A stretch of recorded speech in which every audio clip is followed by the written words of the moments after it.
Does doing the right thing come at the cost of business performance? Can ethics and profit coexist? Welcome to the Human Conversation podcast. Join host Kaumudi Goda for candid conversations with industry luminaries as we navigate the maze of decision-making in today's global workplace. Each episode offers a window into the minds of leaders achieving remarkable outcomes while balancing diverse priorities and stakeholders.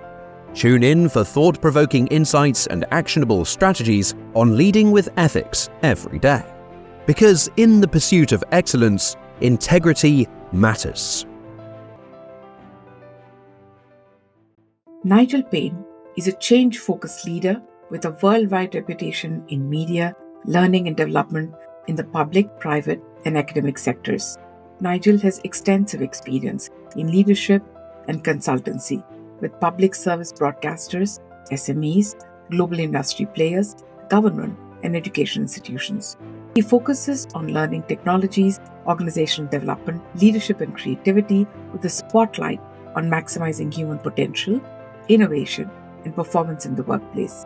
Nigel is a strategic thinker, able to motivate, lead, and drive organizations forward. He was appointed in April 2002 to head up the BBC's learning and development operation. Under his leadership, the team developed a comprehensive leadership development program for over 6,000 staff and an award-winning intranet and state-of-the-art informal learning and knowledge-sharing networks. He left the BBC in 2006 to start his own company focused on building great workplaces by promoting creativity, innovation, value-based leadership, and learning.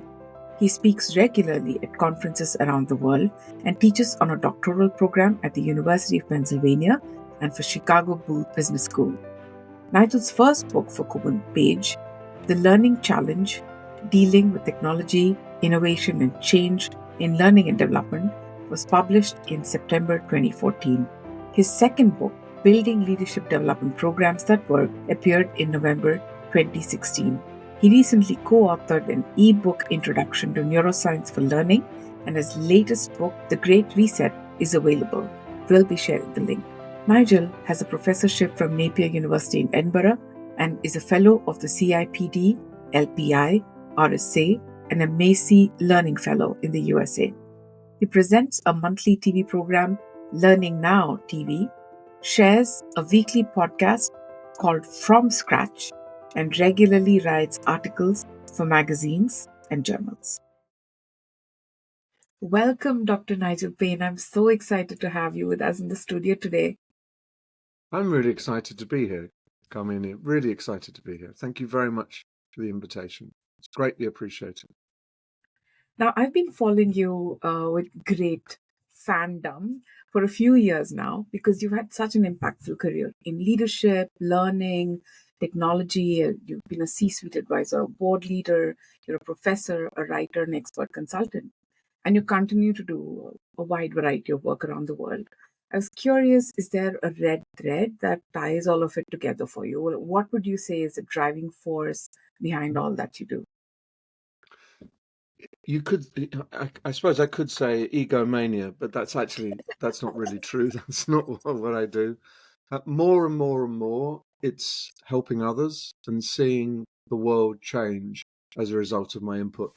That maybe sounds immodest, but I'm not talking about earth-shattering shifts, but fundamental changes and transformations in organizations. Like I was in Belgium last week or the week before, and I was presenting at a conference, and someone came up to talk to me and said, "You realize we're using your model from your latest book for the whole of Zaventem Airport." So the Brussels airport, huge place, and we review your model weekly. We look at progress or issues emerging because we aim to do exactly what the model proposes. Now, that kind of thing makes me very happy because it's showing that it's A, I'm being helpful, and B, it's leading to positive change. And it's leading to better organizations. You know, one of the things that I've come more and more to believe is that one of my values that emerge from the book is value decency and kindness. And I value decency and kindness. And I think organizations are far too harsh, and toxic and do not value decency and kindness. And the research from the book really indicated that if you do not value decency and kindness, you will never get the best from your staff. You can flog them, you can force them, you can cajole them. But if you really want motivated staff, they need to have unsolicited, unconditional effort. And that comes from decency and kindness. Increasingly, that's my belief. And I don't care what anyone thinks. I'm promoting that, and I will continue to promote it. Even though some people think I'm being naive, I actually think I'm being realistic, because the kind of world that we live in is so volatile. You can't get the best out of people by mistreating them and then saying, but give me your ideas, give me extra commitment. It doesn't happen. It doesn't happen. And you and I have had this conversation before when I was curious about the trends that keep changing. You have been steadfastly promoting this idea of learning organizations, as you say, that support one another and uplift their employees and people in the ecosystem with decency and kindness, whereas the trend right now seems to be towards very profit-oriented, short-term interest organizations. And in that sense, I wanted to ask you, because you have served in key leadership positions in many organizations and continue to do so, this tension between the two, between productivity, profitability, and the current trend towards that, shunning softer aspects that we've seen that shift over perhaps the last 2-3 years, particularly post-COVID versus now. I wanted to ask you, what do the terms ethics and integrity mean to you as you bring your expertise to the world? They mean a lot to me, and they always have done. When I left the BBC, which was a big corporate, 27,000 staff, and essentially, if you work for a corporate, they pay you to do what you're told. They say you've got to do this, and you have to do it, mostly, even if you push back. And you don't choose the people you work with in a big organization. And when I left the BBC and I started my own company, I made 3 decisions which have been really good. I'm really glad I made them. The first decision was I would never work with people I didn't trust. The second decision was that I would not stick to doing the same old. I would develop and move forward and think it through. And the third was that I would try to help organizations become less toxic by whatever route. And I've tried to do that. I've maybe failed a lot, but I've tried very hard to live by those values. And it's really an ethical approach. I wouldn't do something unethical just because someone was prepared to pay me a lot of money. And I have had the courage to walk away from lucrative contracts because I didn't like the people, I didn't like the organization. So integrity is very important to me. If I lose my integrity, I lose everything. If I lose a bit of money, I lose a bit of money. That's not the end of the world. I can get money back. I can't get my integrity back. So no one has ever tried to buy me, or if they have, I've resisted it forcefully.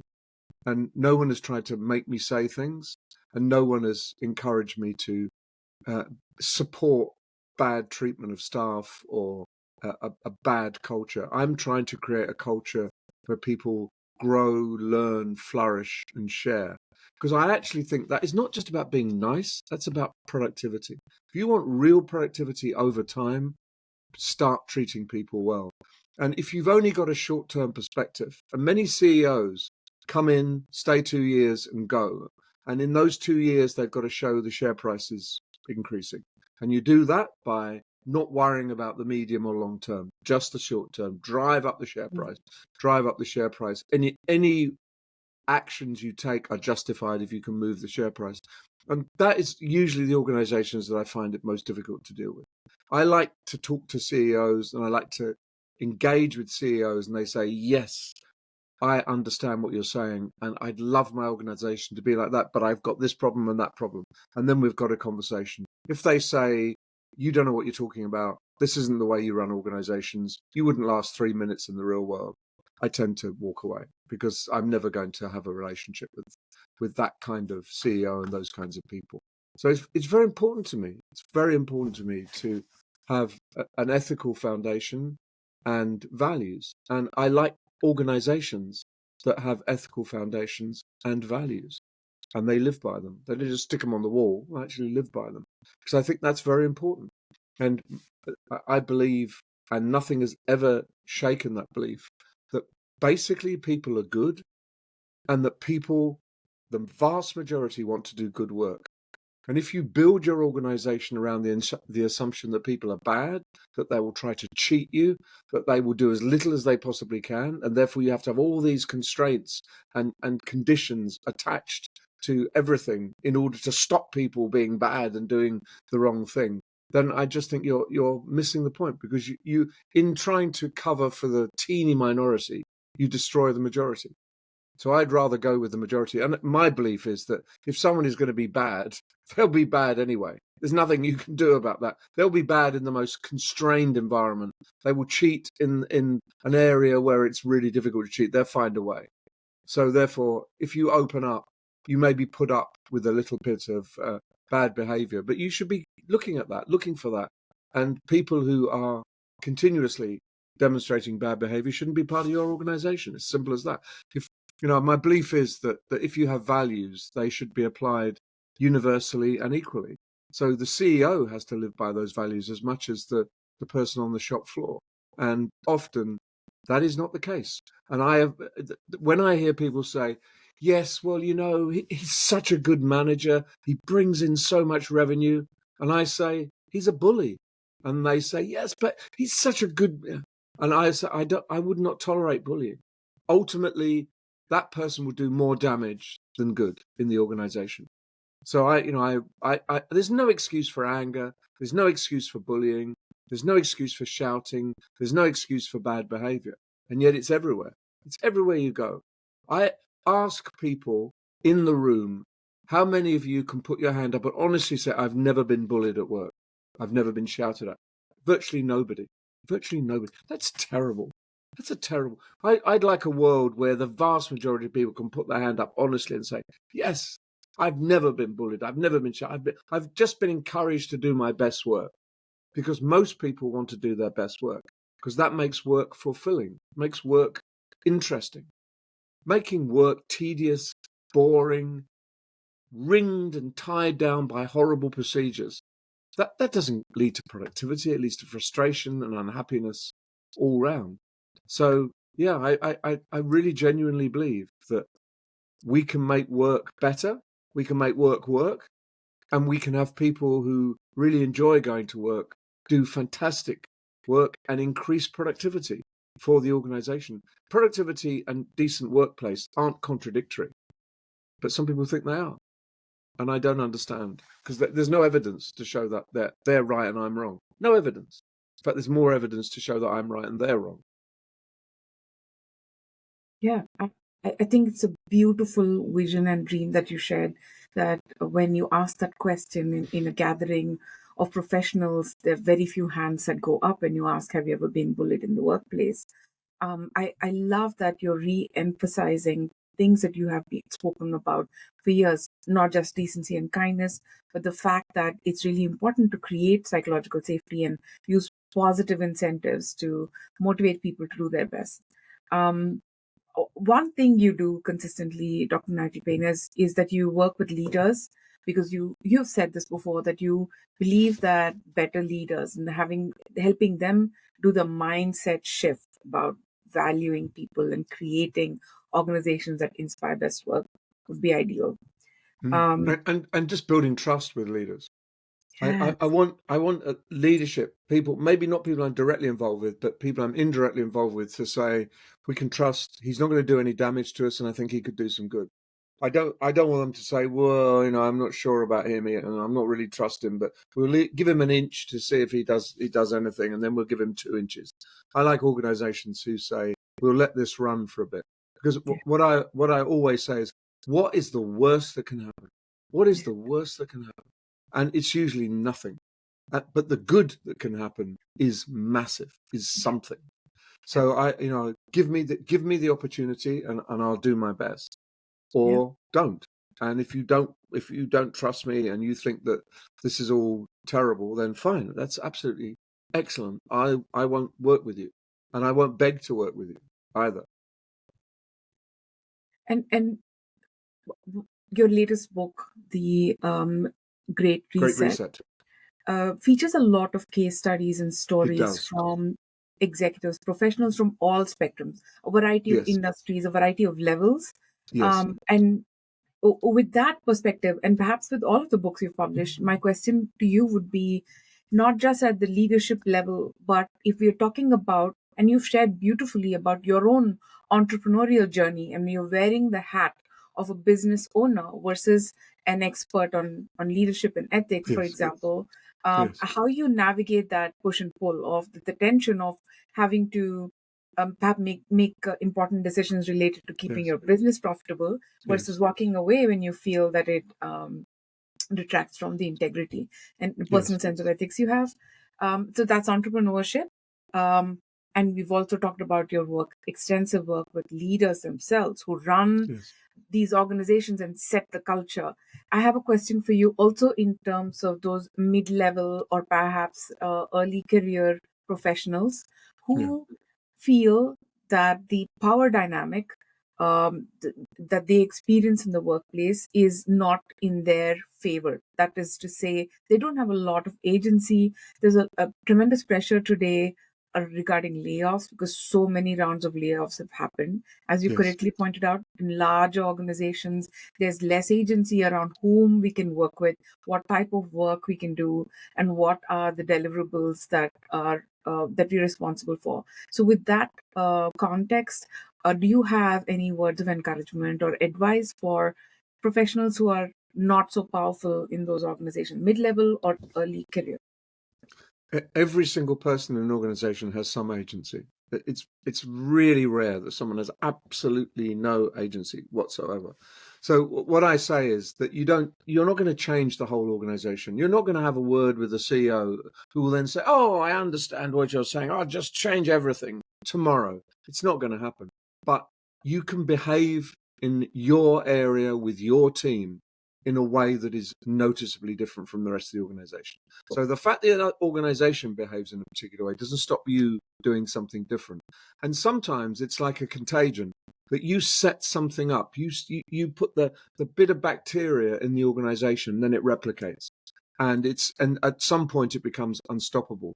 So you can change even the biggest organization, but you should not start with, I need to change this whole organization, and if they don't listen to me, I'm leaving. You need to start with, I'll treat my team differently. I'll see what I can do. I'll talk to them. I'll ask them what I can do to make their life easier. I will focus on their needs. I will focus on the resources, and I will be honest with them. And if I have to make difficult decisions, I'll discuss that with the team and explain why they're difficult decisions. I won't deflect it. I won't run away, but I will deal with you with integrity.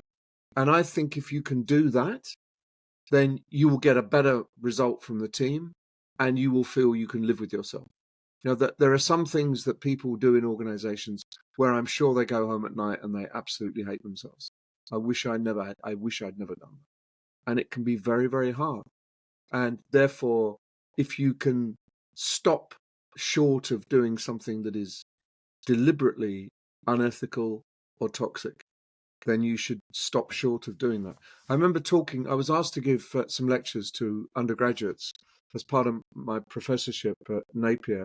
I was talking to final year undergraduates about to go into work, and I said, if you don't draw the ethical line in your head and know when you're crossing it, you'll just be pushed and pushed and pushed across multiple lines.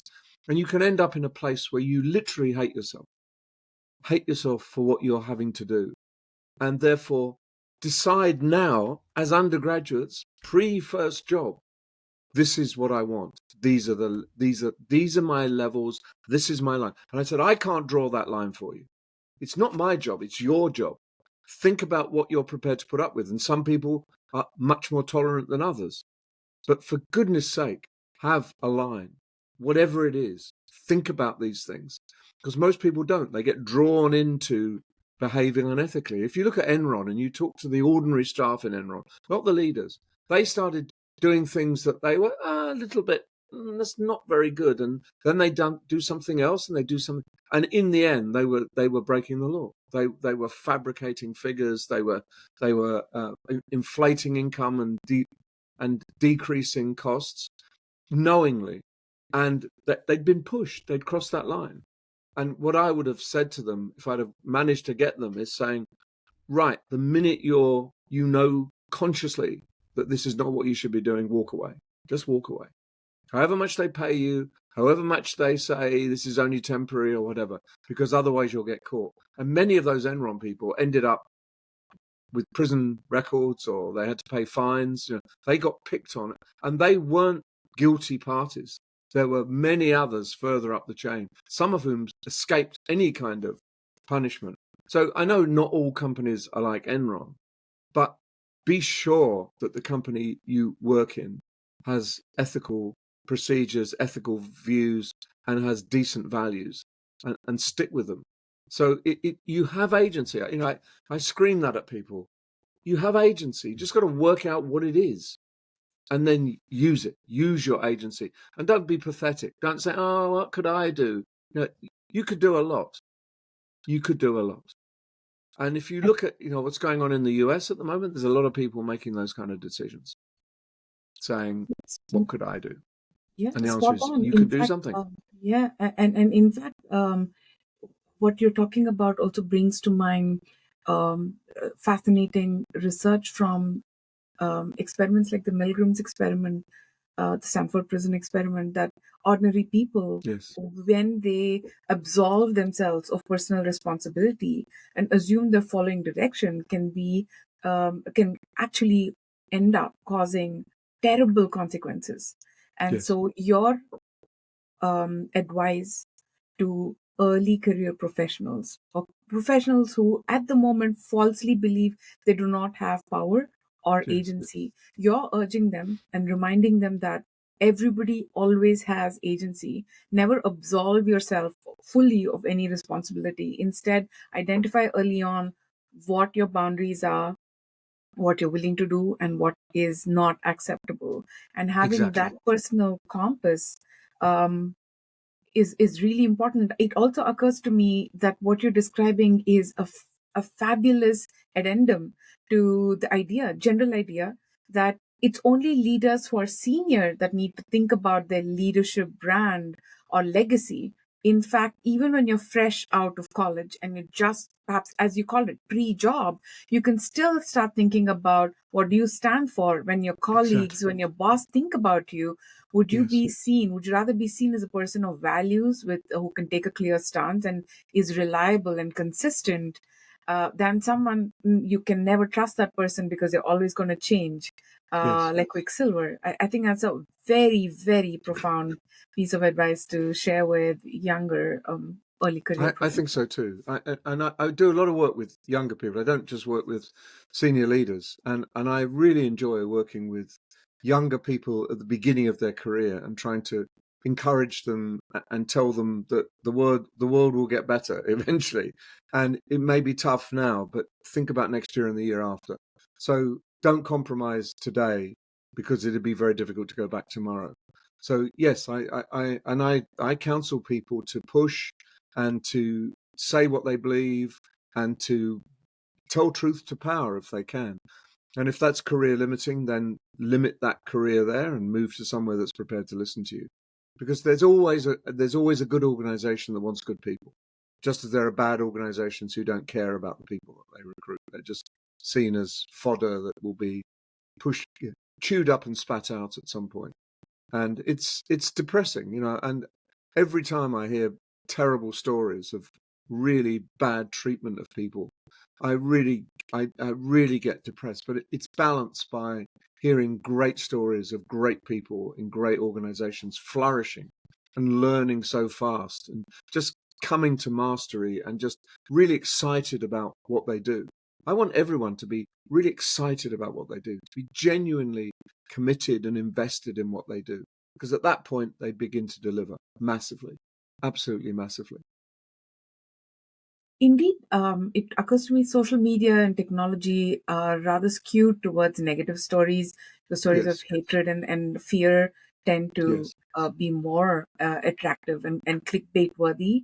But in your extensive experience, would you say, by and large, organizations and professionals are more in towards the spectrum of kindness and decency and creating psychological safety in workplaces? Would you say that's your observation? I think it's an increasing My goodness. area of development in organizations, because they and it's not because they're just being do-goody. Oh, this we must do this to be good to people. They're doing it for very cynical, pragmatic reasons. If the more psychological safety, the more interaction, the more problem solving, the more creativity, the more productivity, it's all about getting the best out of people in a world which has gone slightly crazy at the moment. And therefore, you need the best of all your people, not just the 12 at the top or the 10 at the top or whatever it might be. So, if you want to engage everyone and you want people to be invested in your organization, the first thing is just to treat them well.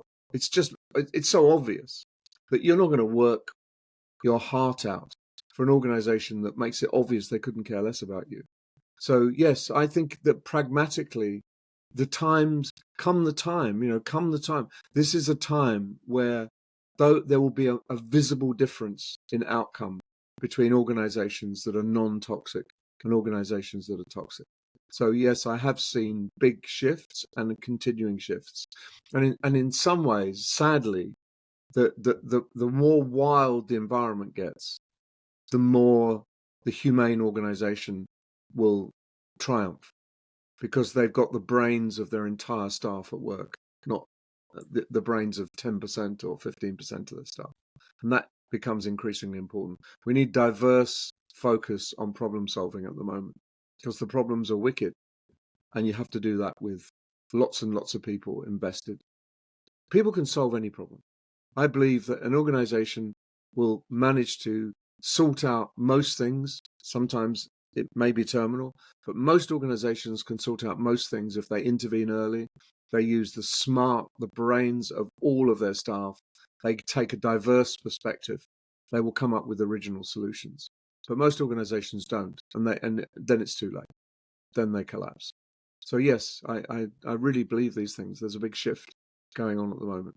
That keeps me going. If I thought there wasn't, then you'd say, well, why bother? What am I doing? Yeah, you said that your driver was to create impact. And Yes, I find that we've never quite outgrown the need for a business case, although one often says the business case has been established. As you correctly pointed out right now, beyond the moral imperative, the fact that it's the right thing to do, there's a strong emotional appeal for being kind to each other, knowing yes, that there are pragmatic business reasons of efficiency, performance, productivity, profitability, for which building kinder, decent, non toxic workplaces of the future. That's a wonderful thing. So, there you have it, folks. We have it straight from the words of the expert and the professional who's working with many, many industries, that actually there's a strong business case for what you're yes, proposing we should all work on. yes. I absolutely agree with that. It's true. I know you believe in storytelling just as much Yes. as I do, because a lot of your books feature a lot of case studies and personal examples.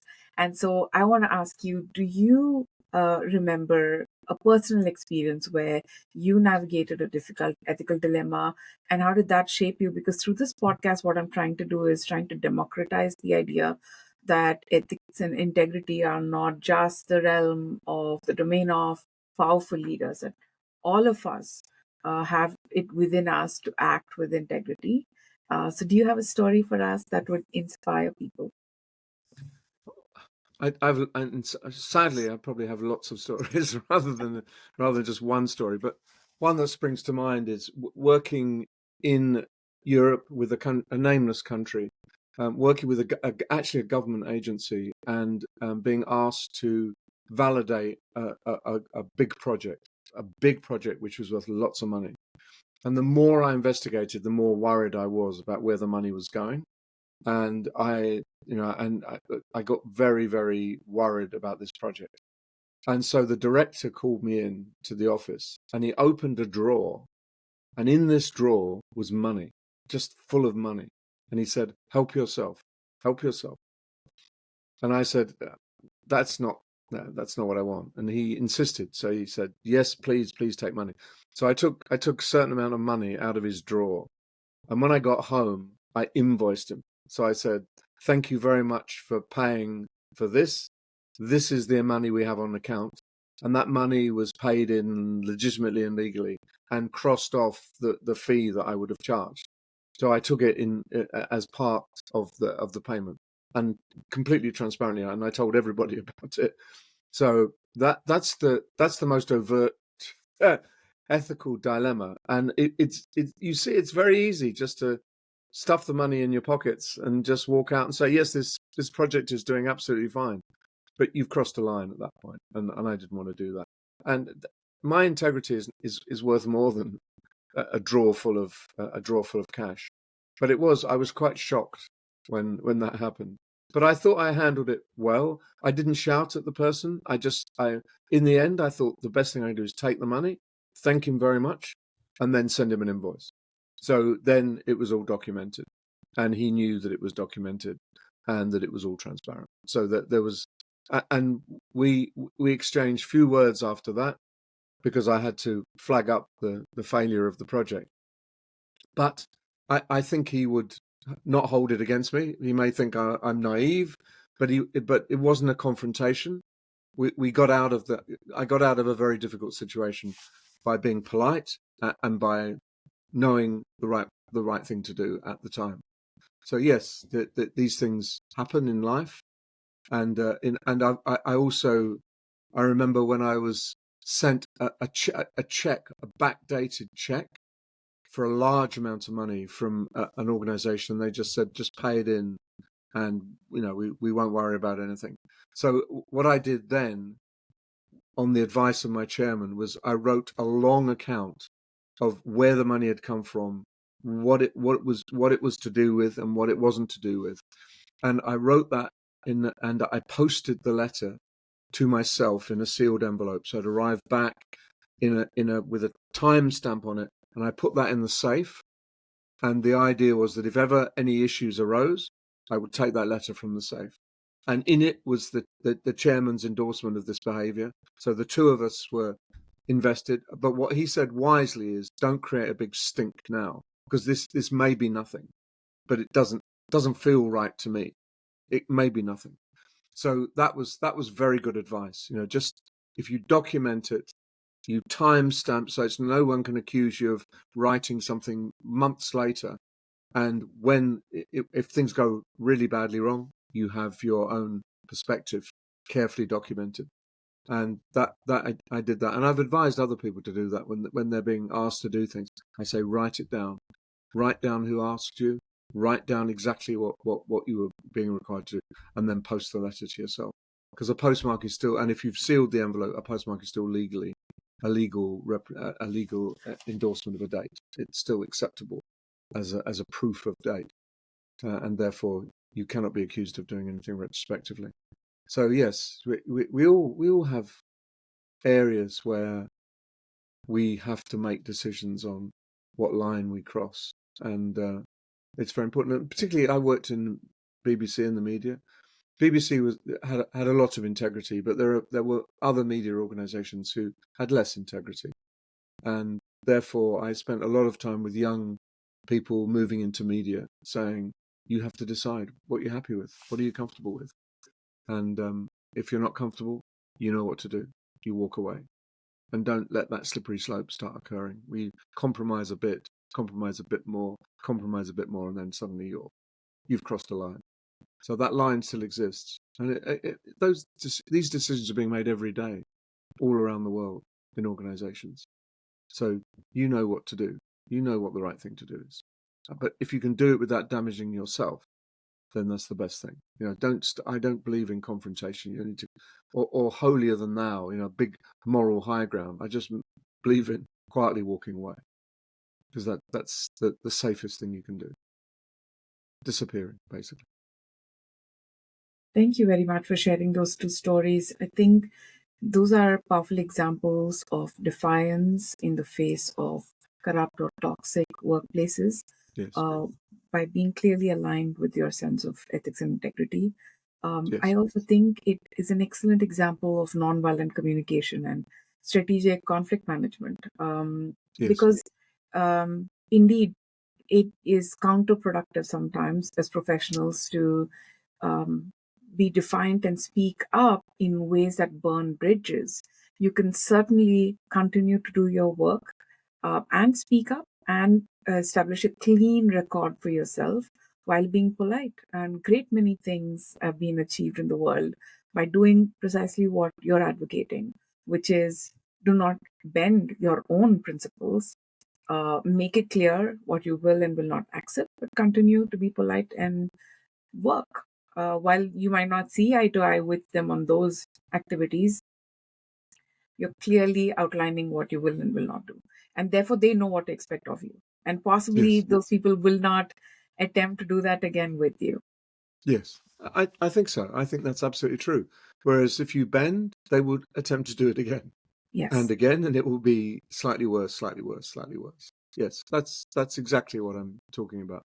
And people, it's simply that people have to be conscious of the decisions they make and the impact. It's rather like nonviolent communication, that wonderful book, that you've got to be conscious of the language you use and recognize the implications of the language you use. And it's like learning something, that things that were invisible suddenly become visible. And I think that's what this is all about. It's making it visible and bring it to the fore of your consciousness, not stick it in the back of your consciousness so you don't notice it. Absolutely. Thank you for that. You've taught and written extensively on leadership, learning, technology. What are your observations on ethical dilemmas most relevant today? And what's your advice to leaders and professionals in these situations? Well, I just think as a leader who does not behave ethically corrupts the whole organization. So I think you have a special responsibility, and you may be under the most pressure.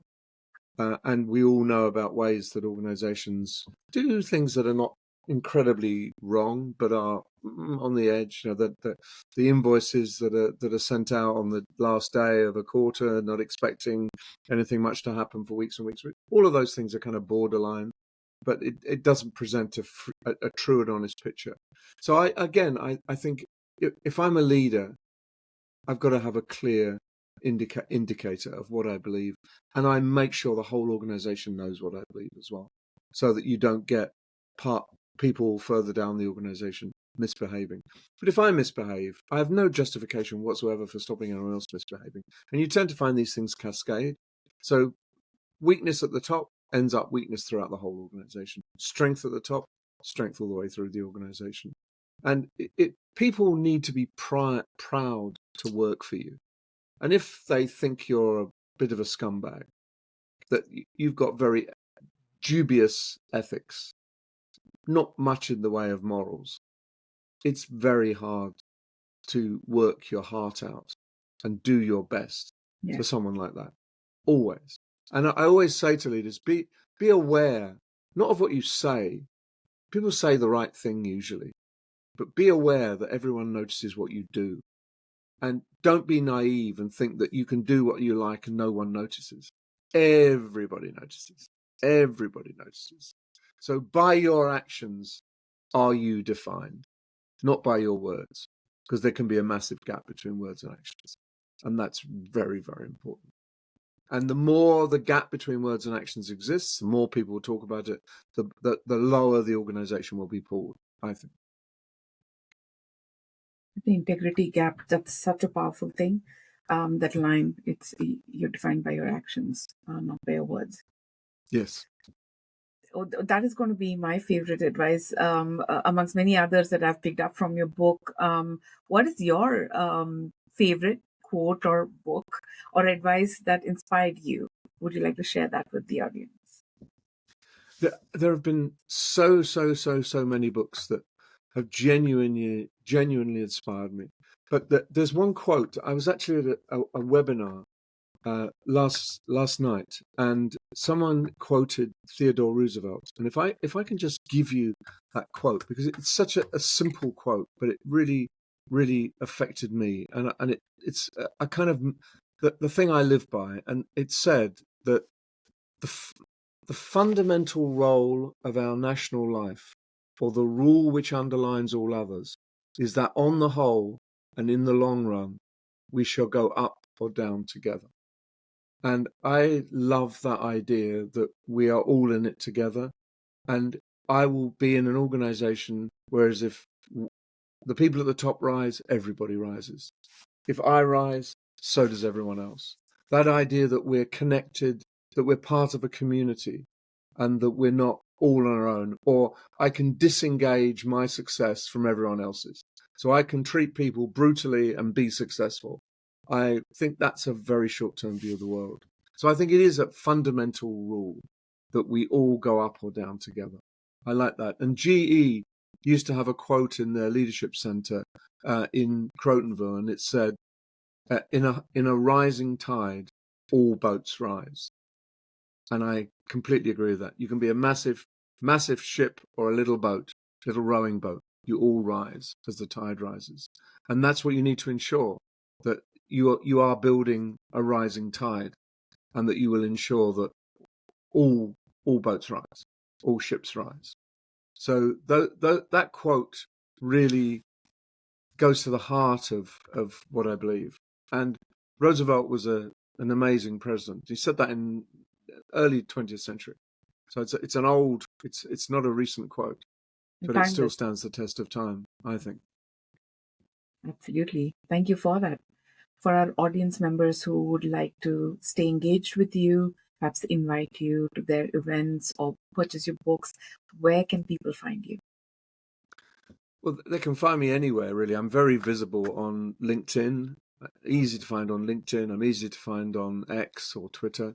But you can find me on my website, www.nigelpaine.com. There's a lot, there's a contact form there. There's a lot of information there.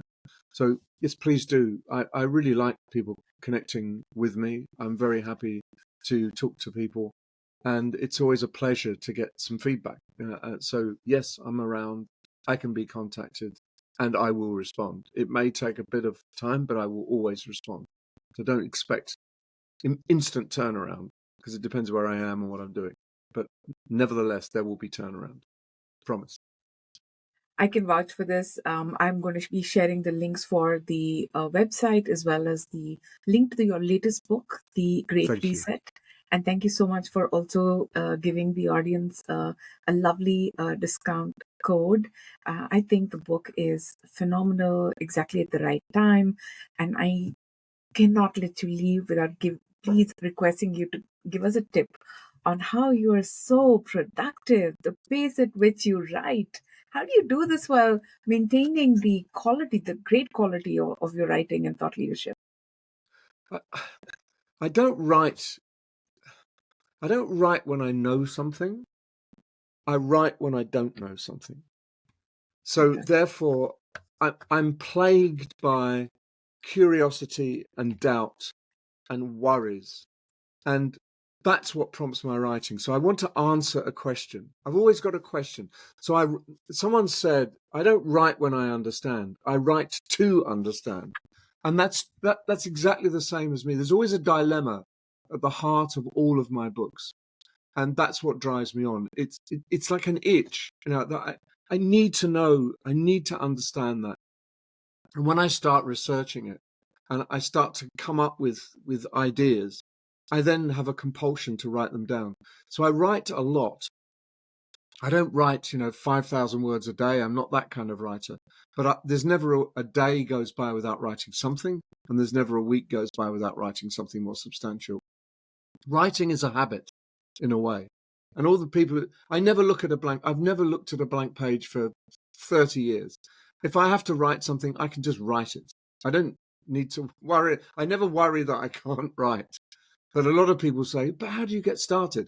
And the answer is, you get started by writing. You start writing, That's how you get started. And you just put words on a page. And if they're rubbish, I write myself into understanding. So sometimes I write and write and write. And at the end of the day, I discard everything apart from the last paragraph, because that's my starting point. And that's okay. You write to edit, to discard.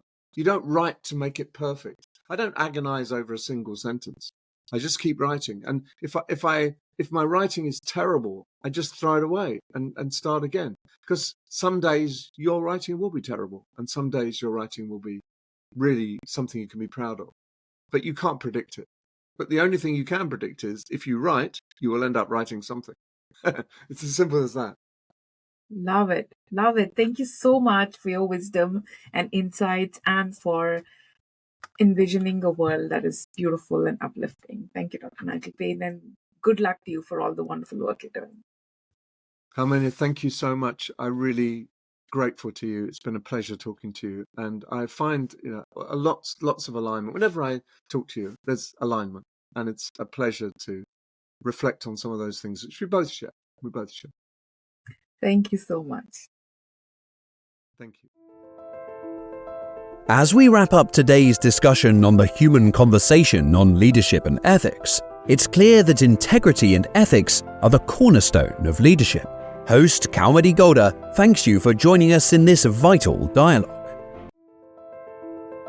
Before you go, hit that subscribe button and become a part of the community dedicated to ethical leadership. Share your thoughts and continue the conversation with #TheHumanConversationPodcast.